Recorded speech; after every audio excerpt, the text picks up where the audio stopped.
What's the meaning of cribbage?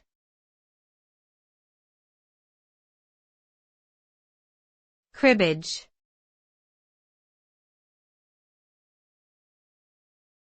Cribbage.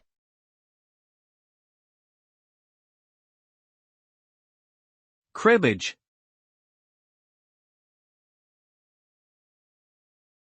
Cribbage.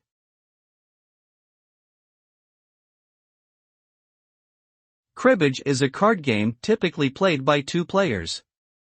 The game involves each player being dealt 6 cards, with 4 of them used to form 2 different hands.